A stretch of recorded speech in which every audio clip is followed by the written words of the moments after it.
जैसा कि आपको दिखाई दे रहा है, आज हम अध्याय 4 जिसका नाम है द्विघात समीकरण, ठीक है। अध्याय 4 द्विघात समीकरण, कक्षा 10। तो कक्षा 10 की जो अध्याय 4 है जिसका नाम है द्विघात समीकरण, इसकी शुरुआत आज हम करने वाले हैं। आज ये इस अध्याय का पहला वीडियो रहेगा, ठीक है। इसके बाद लगातार इस अध्याय के बारे में अपन पढ़ते रहेंगे। तो इससे पहले अपनों ने कौन कौन से अध्याय पढ़ लिए, तो अध्याय प्रायिकता वो अपनों ने कर ली है। प्रायिकता पूरी अपनों ने पढ़ ली है, हर एक क्वेश्चन किया है उसका। तो यदि आपने वो वीडियोस नहीं देखी हैं तो आप उनको जाकर अच्छे से देख सकते हैं। उसके बाद अपनों ने सांख्यिकी, अध्याय सांख्यिकी स्टैटिक्स वो अपनों ने पूरी कर ली है। उसका हर एक क्वेश्चन अपनों ने किया है। उसके बाद अपनों ने वास्तविक संख्याएं, वास्तविक संख्याएं अध्याय फर्स्ट वो अपनों ने पूरी कर ली है। उसके बाद अपनों ने अध्याय 2 जो कि नाम था बहुपद, वो अध्याय अपनों ने ख़त्म कर चुके हैं, उसके सारे क्वेश्चन कर चुके हैं। और उसके बाद अध्याय नंबर 3 दो चर वाले रैखिक समीकरण युग्म, ये अध्याय अपन कर चुके हैं। तो अध्याय 13, 14, 1, 2, 3 अपन पूरी 5 अध्याय ख़त्म कर चुके हैं, ठीक है। अपनों ने 5 अध्याय पढ़ चुके हैं। आज हम ये छठी अध्याय पढ़ेंगे जो कि अध्याय 4 है ये, ठीक है। अध्याय इसके जो क्रमांक 4 है, पर ऐसे अपनों ने कितनी पढ़ ली है, ये छठी चलने वाली है, ठीक है। तो इसके बारे में अच्छे से पढ़ते हैं अपन, ठीक है। तो यदि वो आपने वो वीडियोस नहीं देखे तो आप उनको जाके देख सकते हैं, ठीक है। क्योंकि वो भी अपनों ने अच्छे से किए हैं, उनको सभी को उन अध्यायों को। तो यदि आपको लगता है कि मेरे वहाँ पे कहीं प्रॉब्लम है उन अध्याय में, तो आप उनको जाके अच्छे से समझ सकते हैं।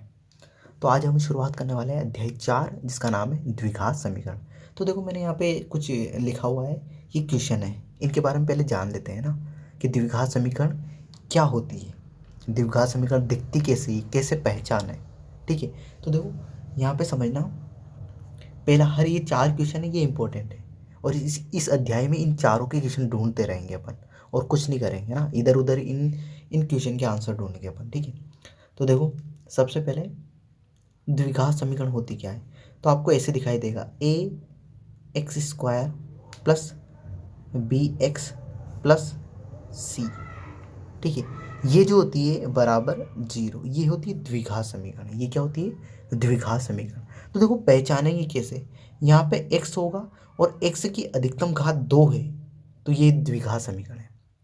देखो ध्यान देना, यहाँ पे ए बी सी, ये ए बी सी है ना, ये क्या होगी, ए बी सी ये संख्याएं होंगी, जैसे 2, 5, 7, ऐसे कुछ भी, एक से लेके 1 to 10, 1 to 10, 1 से लेके 10 तक ऐसी संख्याएं होंगी। देखो यहाँ पे ध्यान रखना, ए का मान कभी भी 0 नहीं होगा। ए का मान देखो, ये ए नॉट इक्वल्स टू 0, मतलब ए का मान 0 नहीं होना चाहिए। देखो यहाँ पे 0 हो गया, 0 एक्स स्क्वायर से गुणा होगा तो ये पूरा 0 हो जाएगा। तो ये तो पूरा 0 हो जाए तो बचेगा क्या, बी एक्स प्लस सी। तो अपना द्विघात समीकरण कब बनेगी, जब एक्स की अधिकतम घात कितनी हो, अपनी 2 हो, ठीक है। तो ये ए बी सी क्या होगी, जैसे यहाँ पे ए बी सी दिखाई दे रहा है ना आपको, ये ऐसे लिखा होगा, या तो 2, 5, 7 इनकी जगह ऐसे, जैसे -3, -7, -4, ऐसे ऐसे संख्या होंगी, जैसे √2, √3, ठीक है, ऐसी संख्या होंगी। तो ये ए बी सी दिखाई दे रहा ना, इसकी जगह ये ऐसी कुछ संख्याएं दिखाई देगी आपको, ठीक है। और यदि आपको कैसे पहचाने में, तो यही है सिंपल सा, कि एक्स की अधिकतम घात कितनी होगी, 2 होगी, तो उसे द्विघात समीकरण बोलेंगे। तो देखो यहाँ पे परिभाषा क्या होगी, देखो ध्यान रखना, द्विघात समीकरण किसे कहते हैं, वह समीकरण, वह समीकरण, वह समीकरण जिसमें चर पद की अधिकतम घात, अधिकतम घात 2 हो, उसे द्विघात समीकरण कहते हैं। वह समीकरण जिसमें चर पद की अधिकतम घात कितनी हो, 2। अब ये चर पद क्या होता है, तो ये जो ए से ए टू जेड, ये जो ए बी सी डी वाले अक्षर होते हैं ना, ये चर पद होते हैं। अब आप बोलोगे तो ये ए भी तो है, तो ये चर है क्या, ये चर नहीं है। यहाँ पे समझना, क्योंकि यहाँ पे देखना, देखो मैं क्या बोल रहा हूँ, ए से लेके जेड तक के जो ए बी सी डी वाले होते हैं ना, वो चर पद होते हैं, ठीक है। अब देखो यहाँ पे देखो, ये तो मैंने लिख दिया है, पर आपको जब क्वेश्चन आएगा ना, तो आपको ऐसा लिखा होगा 3x² प्लस 7x माइनस 9 बराबर 0, ये द्विघात समीकरण लिखी होगी। तो आपको पहचाना एक द्विघात समीकरण है नहीं है, तो आपने देखना है चर कौन सा है। तो चर क्या होते हैं, ए टू जेड तक, ए से लेके जेड तक के जो अक्षर होते हैं वो चर होते हैं। तो यहाँ पे x है, तो x की अधिकतम घात कितनी होनी चाहिए, 2। x की अधिकतम घात 2 है, 3 तो नहीं है ना, घात x की अधिकतम घात यहाँ पे कुछ नहीं तो क्या है, 1 है। तो x की अधिकतम घात कितनी है, 2 है, तो ये क्या हो गया, द्विघात समीकरण हो गया। तो वह समीकरण जिसमें चर पद की अधिकतम घात कितनी हो, 2 हो, उसे द्विघात समीकरण कहते हैं, द्विघात समीकरण कहते हैं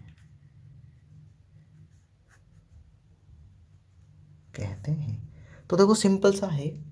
सबसे पहले आपको ध्यान रखना पड़ेगा, ऐसे फॉर्मेट में लिखी जाती है, इस तरीके से अपन द्विघात समीकरण लिखेंगे। और ध्यान रखना जिसमें चर पद की अधिकतम घात, चर पद क्या होंगे, ए टू जेड, जैसे एक्स वाई जेड हो गया, एक्स हो गया, वाई हो गया, जेड हो गया, ठीक है।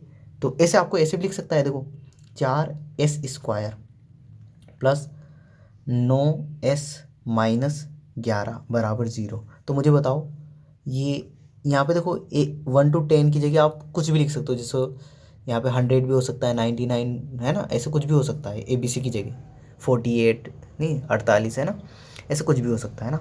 तो यहाँ देखो ये अपना चर पद क्या होता है, ए टू जेड, ए से लेके जेड तक कोई से भी अक्षर होंगे वो चर पद होंगे। तो यहाँ एस आ गया, तो एस की अधिकतम घात कितनी है, 2, तो वो क्या होगी, अपनी द्विघात समीकरण होगी।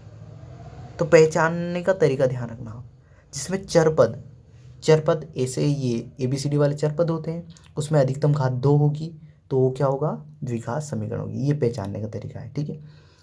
तो ये पहला समीकरण मतलब पहला क्वेश्चन हो गया अपना। पहला क्वेश्चन क्या था, द्विघात समीकरण क्या होती है। तो मैंने बता दिया आपको, वह समीकरण जिसमें चर पद की अधिकतम घात कितनी हो, 2 हो, उसे द्विघात समीकरण कहते हैं। कैसे पहचाने, तो मैंने आपको बता दिया कि जो चर पद है उसमें अधिकतम घात 2 होगी तो वो द्विघात समीकरण होगी। यदि ऐसा हुआ, अब मुझे बताओ, मैंने यहाँ लिखा 4x की घात 7 प्लस 3x की घात 2 माइनस 4x माइनस 5 बराबर 0। अब देखो मुझे बताओ ये द्विघात समीकरण है या नहीं है। तो देखो चर पद क्या है इसमें, x है, x है, x है, और x की अधिकतम घात कितनी है, तो यहाँ पे 7 है, तो x की घात 7 है, तो ये द्विघात समीकरण है क्या, तो ये द्विघात समीकरण नहीं है, द्विघात समीकरण नहीं है। जैसे मैं यहाँ लिखता हूँ और बताऊँ मुझे, जैसे और आपको एग्जाम्पल से समझा देता हूँ मैं। जैसे 4x माइनस 3 बराबर 0, तो मुझे बताओ ये चर पद क्या है, x है, तो ये द्विघात समीकरण है क्या। देखो x की घात कोई नहीं है, तो क्या लिखा हुआ है यहाँ पे, 1 लिखा हुआ है। तो देखो यहाँ तो अधिकतम घात कितनी, 1 है, तो अपनी द्विघात समीकरण के लिए अधिकतम घात कितनी होनी चाहिए, चर पद की 2 होनी चाहिए। तो यहाँ 2 है क्या, तो ये द्विघात समीकरण है या नहीं है, नहीं है। अब देखो और एग्जाम्पल समझो, जैसे मैंने लिखा 3x की घात 2 प्लस 4x की घात 3 माइनस 7x प्लस 6 बराबर 0। अब मुझे बताओ चर पद की अधिकतम घात कितनी है, तो आप देखोगे x यहाँ 2 है, यहाँ 3 है, यहाँ 1 है, ठीक है। तो चर पद की अधिकतम घात 3 है, तो ये द्विघात समीकरण है क्या, नहीं है। और एग्जाम्पल समझो, और एग्जाम्पल देखो, जैसे मैंने लिखा 3x की घात माइनस 2 प्लस 4x, ठीक है, की घात 3 प्लस 7x माइनस 6 बराबर 0। तो मुझे बताओ इसमें चर पद की अधिकतम घात कितनी है, तो आप बोलोगे 3 है, चर पद की अधिकतम घात 3 है, तो ये द्विघात समीकरण है क्या, नहीं है, ठीक है।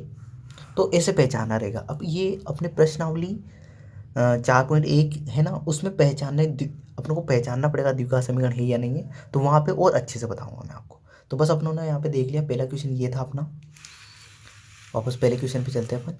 तो पहला क्वेश्चन है अपना, द्विघात समीकरण क्या होती है। तो मैंने बता दिया, वह समीकरण जिसमें चर पद की अधिकतम घात कितनी हो, 2 हो, उसे द्विघात समीकरण कहते हैं। कैसे पहचाने, वो पहचानना बता दिया। अब द्विघात समीकरण के मूल कैसे ज्ञात करें। अब देखो द्विघात समीकरण में अधिकतम घात कितनी होती है, 2, तो उसके मूल कितने होंगे, 2 होंगे। अब उन मूलों को कैसे ज्ञात करें, तो उसका सूत्र होता है जिसको बोलते हैं अपन श्रीधराचार्य सूत्र। क्या बोलते हैं, श्रीधराचार्य सूत्र। तो देखो यहाँ पे लिख रहा हूँ मैं, दूसरे क्वेश्चन का आंसर लिख रहा हूँ मैं, आंसर सेकेंड, मूल ज्ञात करने का सूत्र, मूल ज्ञात करने का सूत्र, ठीक है। अब देखो पहले तो ये बताओ मुझे कि द्विघात समीकरण के मूल कितने होंगे। तो देखना इसका थोड़ा सा, द्विघात समीकरण, द्विघात द्विघात, कितनी घात है? 2 घात है, 2 घात है।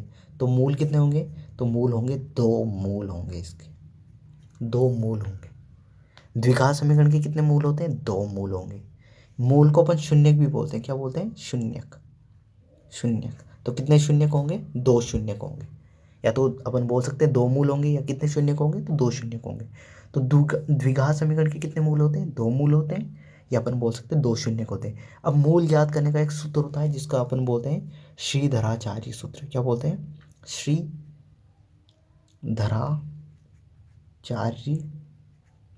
सूत्र। ठीक है। अब ये श्रीधराचार्य सूत्र क्या होता है मैं बताता हूँ आपको। इसको कैसे लिखते हैं? पहले माइनस का चिन्ह, माइनस बी प्लस माइनस, फिर यहाँ पे under root B square, B की घात कितनी? 2, माइनस 4ac, 4ac अपॉन पूरे के बटे में 2a। ठीक है, ये सूत्र होता है श्रीधराचार्य सूत्र। मूल ज्ञात करने का ये सूत्र होता है, ये अपना मूल ज्ञात करने का सूत्र होता है श्रीधराचार्य सूत्र। Minus B plus minus under root B square minus 4ac upon 2a। ठीक है, ये मूल ज्ञात करने का सूत्र होता है जिसको बोलते हैं श्रीधराचार्य सूत्र। ठीक है, अब ये ABC क्या होते हैं ये भी बता देता हूँ मैं आपको। जैसे यहाँ पे अपनों ने लिखी एक द्विघात समीकरण ax square plus bx plus c, ठीक है, बराबर 0। ठीक है, तो ये a जो x स्क्वायर के आगे जो लिखा होगा वो a का मान होगा। ठीक है, जो x के आगे लिखा होगा b का मान होगा, और जो बिना x वाला होगा वो c का मान होगा। जैसे यहाँ पे समझना, जैसे ये देखो, ये ax square plus b x plus c है ना, ये a है ना, ax square plus b x plus c बराबर 0। तो यहाँ पे अपन को a कहाँ पता चल रहा है? x स्क्वायर के जो आगे लिखा होगा a का मान है, जो x के आगे लिखा होगा b का मान है, और जो बिना x वाला है c का मान है। मुझे बताओ, मैंने यहाँ लिखा 7x square plus 5x plus 11 बराबर 0। तो मुझे a का मान बताओ, a का मान क्या है यहाँ पे, b का मान क्या है, c का मान क्या है? तो मैंने बताया a का मान क्या होता है? जो एक्स स्क्वायर का गुणांक, एक्स स्क्वायर का गुणांक मतलब एक्स स्क्वायर के से जो गुणा में लिखा हुआ है, देखो ये गुणा में लिखा हुआ है, तो एक्स स्क्वायर का गुणांक, या फिर अपन बोल सकते हैं एक्स के सामने वाला, एक्स के आगे लिखा हुआ मान, एक्स स्क्वायर के आगे लिखा हुआ मान। तो देखो इसके सामने एक्स स्क्वायर के सामने क्या लिखा हुआ है? 7। तो a का मान कितना हो गया अपना? 7। तो a बराबर हो गया अपना 7। ठीक है, अब जो x का गुणांक होगा, x का गुणांक, ठीक है, या फिर अपन क्या बोल सकते हैं, x के आगे लिखा हुआ मान। तो देखो x के आगे क्या लिखा हुआ है? x के आगे लिखा है 5, तो ये बराबर 5, तो इसको बोलते हैं b बराबर 5। तो b का मान कितना आ गया अपना? 5। ठीक है, और जो बिना x वाला, या फिर इसको बोलते हैं अचर पद, c को क्या बोलते हैं? अचर पद या बिना x वाला। तो यहाँ पे बिना x वाला कितना है? 11। तो ये हो गया अपना 11, तो ये c बराबर 11। अब देखो ABC के मान प्राप्त हो गए अपनों को। ABC के मान अपनों ने निकाल ली, ये सी द्विघात समीकरण देगा, अपनों ने ABC के मान निकाल लिए, ABC के मान इस सूत्र में रख देने हैं तो अपनों को मूल मिल जाएंगे। ABC के मान निकाल लिए, इस सूत्र में रखा तो अपनों को मूल मिल गए। अब देखो यहाँ पे तो देखो 7 के आगे प्लस का चिन्ह है, 5 के आगे प्लस का चिन्ह है, 11 के आगे प्लस का चिन्ह है, तो अपनों ने 7 भी प्लस का, 5 भी प्लस का, 11 भी प्लस का लिखा। अब देखो मुझे बताओ ना,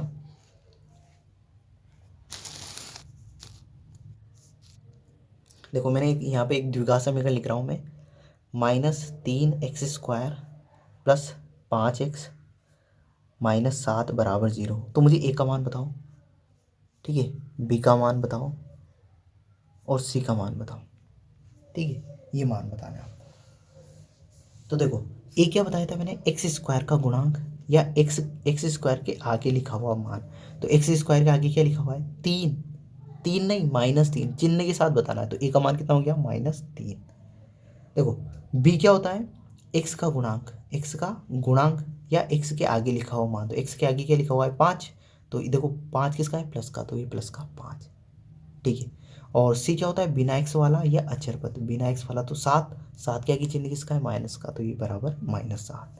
तो आपको ये पहचानने होंगे, ठीक है। फिर अपन श्रीधराचार्य सूत्र में रख देंगे, वहाँ से अपनों को 2 मूल मिल जाएंगे। वो भी सिखाऊंगा मैं कैसे ज्ञात करते हैं, वो भी सीखेंगे अपन, पर जब वो क्वेश्चन आएंगे तब कराऊंगा। अभी में जो अपन बेसिक चीज़ें सीख रहे हैं वो सीख लेते हैं। जैसे द्विघात समीकरण क्या होती है, तो मैंने बता दिया आपको, वह समीकरण जिसमें चर पद की अधिकतम घात 2 हो उसे द्विघात समीकरण कहते हैं, ठीक है। कैसे पहचानेंगे, तो अपन पहचानना बता दिया मैंने। चर पद क्या होता है, ए से लेके जेड तक के जो अक्षर होते हैं वो चर पद होते हैं। तो एक्स की अधिकतम घात 2 होगी तो वो द्विघात समीकरण होगी।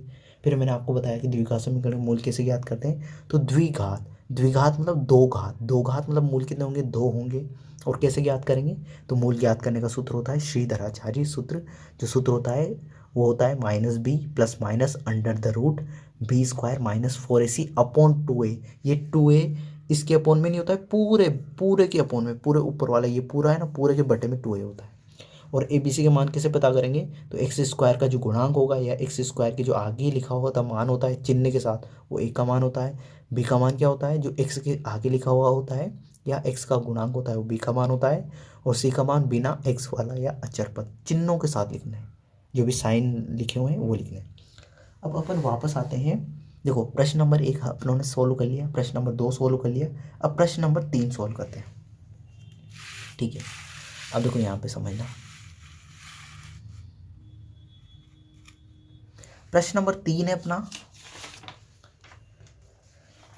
ठीक है। प्रश्न नंबर 3 देखना, आपको आई होप दिखाई दे रहा है अच्छे से, ठीक है। देखो द्विघात समीकरण का विविक्तीकर कैसे ज्ञात करें। अब देखो ये भी एक क्वेश्चन पूछा जाता है बोर्ड एग्जाम में, बहुत इंपॉर्टेंट है। तो देखो विविक्तीकर ज्ञात करने का सूत्र क्या होता है, देखो विविक्तीकर, द्विघात समीकरण का विविक्तीकर, विविक्तीकर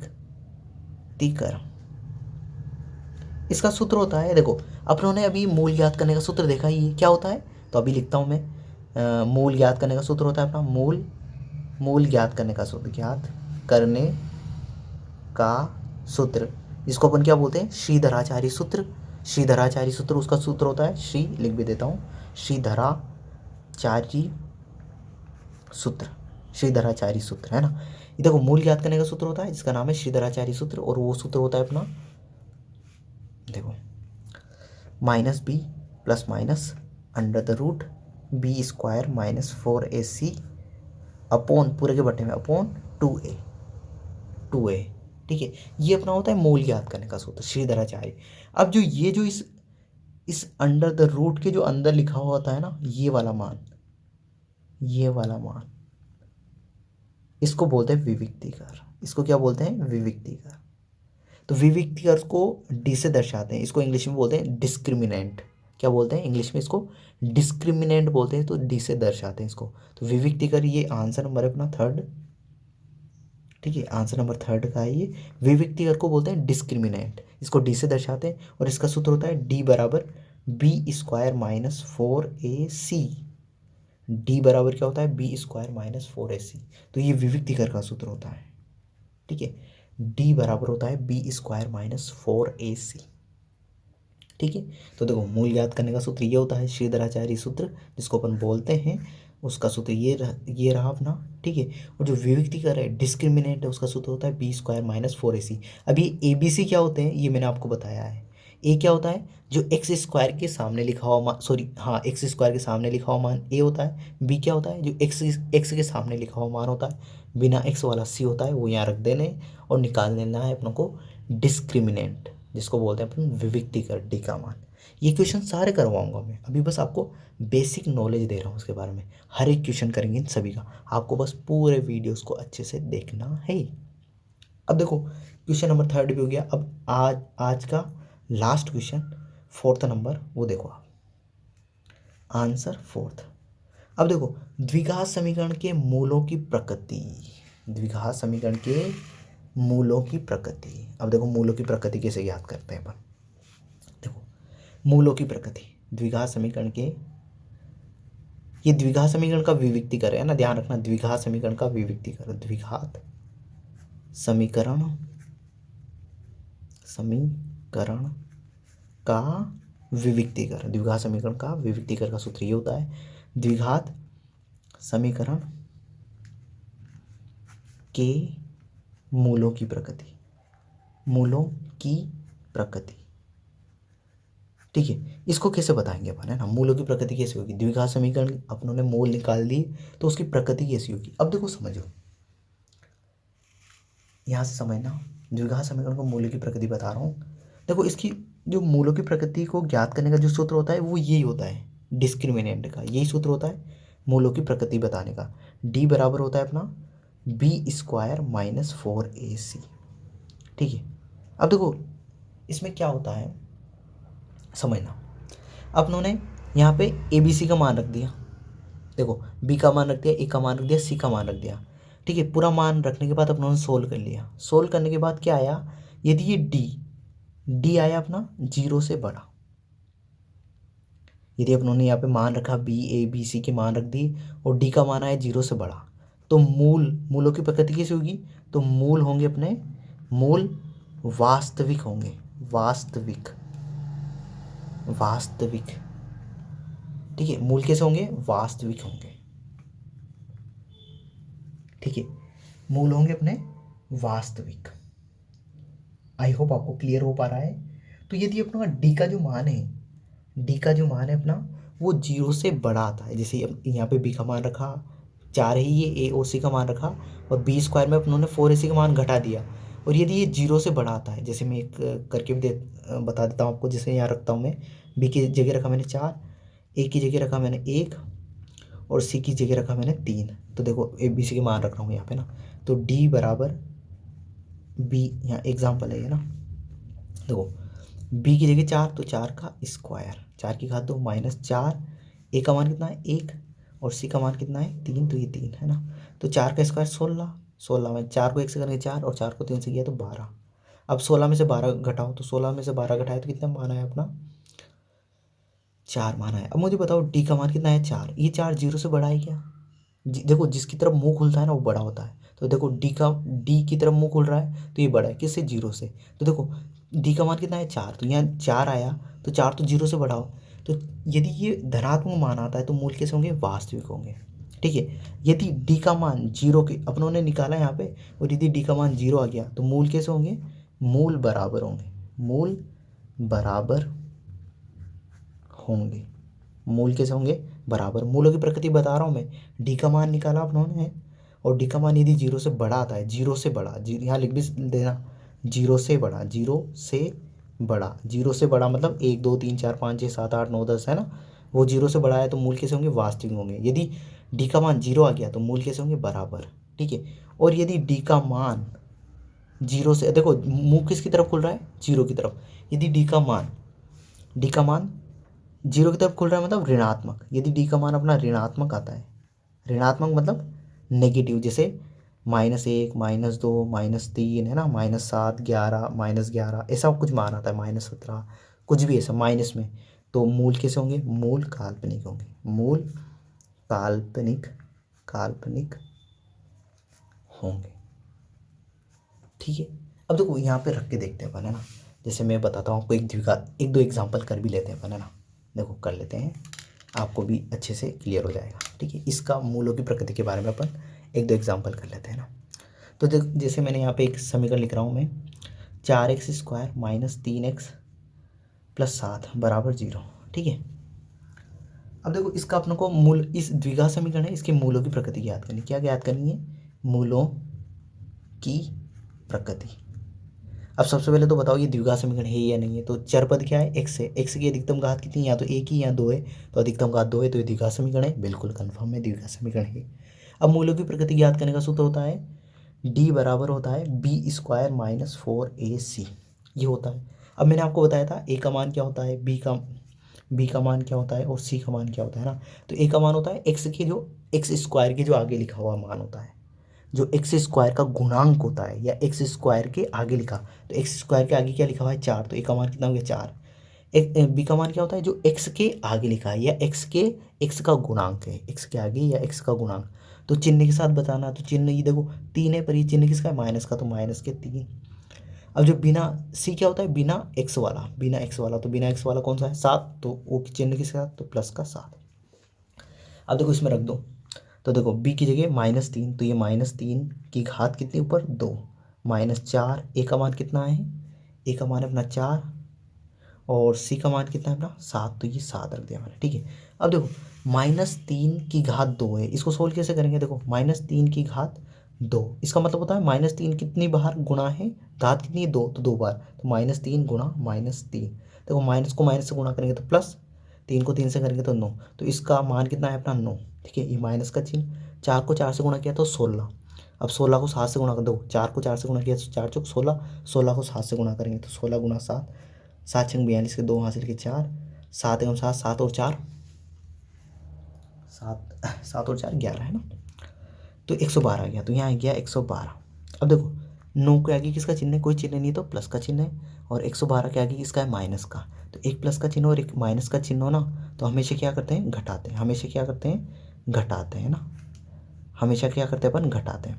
तो देखो एक प्लस का चिन्ह है, एक माइनस का चिन्ह, घटा दो, तो 112 में से 9 घटाए तो 12 में से 9 गए तो कितने बचे, 3, और यहाँ बचा 0, और यहाँ 103, ये बचे 103। देखो 112 में से 9 घटाओगे तो कितने बचेंगे, 103। अब देखो 109 103 तो बच गए, अब मुझे बताओ चिन्ह किसका है, प्लस का है माइनस का। अब देखो यहाँ देखना 9 और 112 में बड़ा कौन सा है, 9 और 112 में बड़ा कौन सा है, 112, और 112 के आगे किसका चिन्ह लगा हुआ है, माइनस का, तो जो बड़ी संख्या के आगे जो चिन्ह है वो चिन्ह आ जाएगा, तो 112 के आगे माइनस का है तो माइनस का, तो डी का मान कितना है अपना, देखो डी का मान देखो -103, तो डी का मान अपना आया 0 से छोटा, देखो माइनस में आया ना, डी का मान कितने में आया, माइनस में, तो डी का मान माइनस में होगा तो मूल कैसे होंगे, काल्पनिक। तो ये जो द्विघात समीकरण अपनों ने लिखी है इसके मूल कैसे होंगे, इसके मूलों की प्रकृति कैसी होगी, तो मूल होंगे काल्पनिक, मूल कैसे होंगे, काल्पनिक, काल्पनिक, ठीक है। तो इस तरीके से अपनों को ज्ञात करना है, ऐसे अपनों को मान रख के देखना है, यदि ठीक है, यदि अपना डी का मान 0 से बड़ा आता है, 0 से बड़ा मतलब 1 2 7 9 11 105 111 है ना, कुछ भी 5000 है ना, ऐसे 0 से बड़ा मतलब पॉजिटिव मान, तो मूल कैसे होंगे, वास्तविक होंगे। यदि डी का मान 0 आ जाता है, डी बराबर 0, तो मूल बराबर होंगे, और डी का मान यदि नेगेटिव आता है तो मूल कैसे होंगे, काल्पनिक। तो आई होप ये वीडियो आपको पूरा अच्छे समझ में आया होगा। तो इस वीडियो के लिए इतना ही, अगले वीडियो में अगले क्वेश्चनों के साथ मिलते हैं। आई होप आपको पूरा समझ में आएगा। तो इस वीडियो के लिए थैंक यू, बाय।